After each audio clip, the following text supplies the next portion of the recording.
दोस्तों, आज की कहानी गुरु और शिष्य पर आधारित है। एक बार एक शिष्य ने विनम्रतापूर्वक अपने गुरुजी से पूछा, गुरुजी, कुछ लोग कहते हैं कि जीवन एक संघर्ष है, कुछ अन्य कहते हैं कि जीवन एक खेल है और कुछ जीवन को एक उत्सव की संज्ञा देते हैं।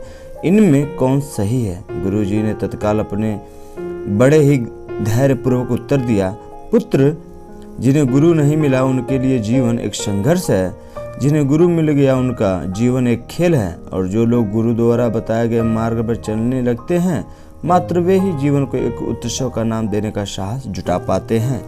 यह उत्तर सुनने के बाद भी शिष्य पूरी तरीके से संतुष्ट न था। गुरु जी को इसका आभास हो गया। वे कहने लगे, लो, तुम्हें इसी संदर्भ में एक कहानी सुनाता हूँ। ध्यान से सुनोगे तो स्वयं ही अपने प्रश्न का उत्तर पा सकोगे। उन्होंने जो कहानी सुनाई वह इस प्रकार थी। एक बार की बात है कि किसी गुरुकुल में 3 शिष्यों ने अपना अध्ययन संपूर्ण करने पर अपने गुरु जी से यह बताने के लिए कि विनती की उन्हें गुरु दक्षिणा में उनसे क्या चाहिए। गुरु जी पहले तो मंद मंद मुस्कुराए और फिर बड़े स्नेहपूर्वक कहने लगे, मुझे तुमसे गुरु दक्षिणा में एक थैला भर के सूखी पत्तियां चाहिए, ला सकोगे? वे तीनों मन ही मन बहुत प्रसन्न हुए, क्योंकि उन्हें लगा कि वे बड़ी आसानी से अपने गुरु जी की इच्छा पूरी कर सकेंगे। सूखी पत्तियां तो जंगल में सर्वत्र बिखरी ही रहती हैं।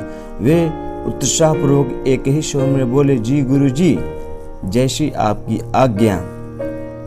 अब वे तीनों शिष्य चलते चलते एक समीपस्थ जंगल में पहुंच चुके थे, लेकिन यह देखकर कि वहां पर तो सूखी पत्तियां केवल एक मुट्ठी भर ही थीं, उनके आश्चर्य का ठिकाना न रहा। वे सोच में पड़ गए कि आखिर जंगल से कौन सूखी पत्तियां उठाकर ले गया होगा।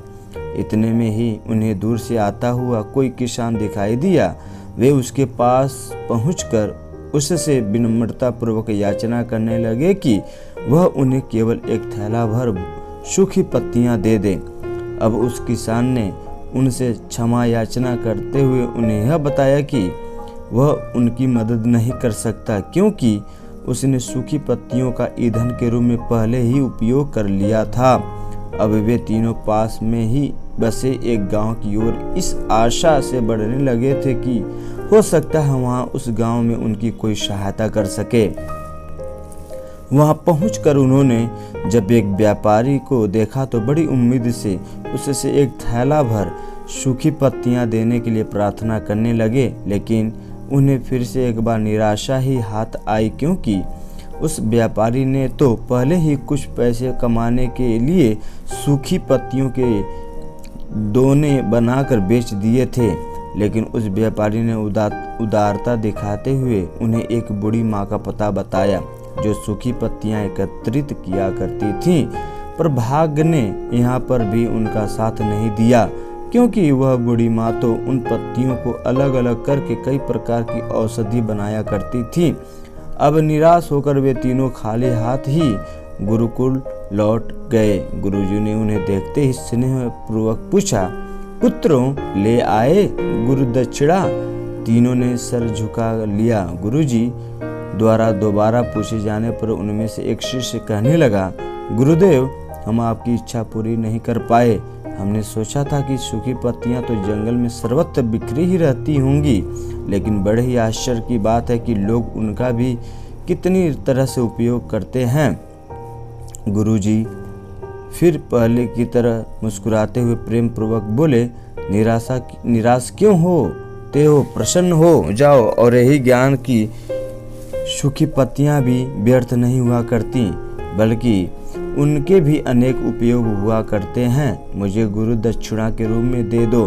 तीनों शिष्य गुरु जी को प्रणाम करके सुखी अपने घर की ओर चले गए।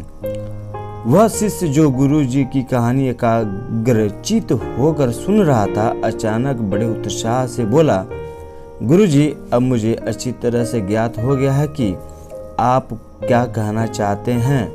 आपका संकेत वस्तुतः इसी ओर से है, न कि जब सर्वत्र सुलभ सूखी पत्तियां भी निरर्थक या बेकार नहीं होती हैं तो फिर हम कैसे किसी भी वस्तु या व्यक्ति को छोटा और महत्वहीन मानकर उसका तिरस्कार कर सकते हैं। चींटी से लेकर के हाथी तक और सुई से लेकर तलवार तक सभी का अपना अपना महत्व होता है।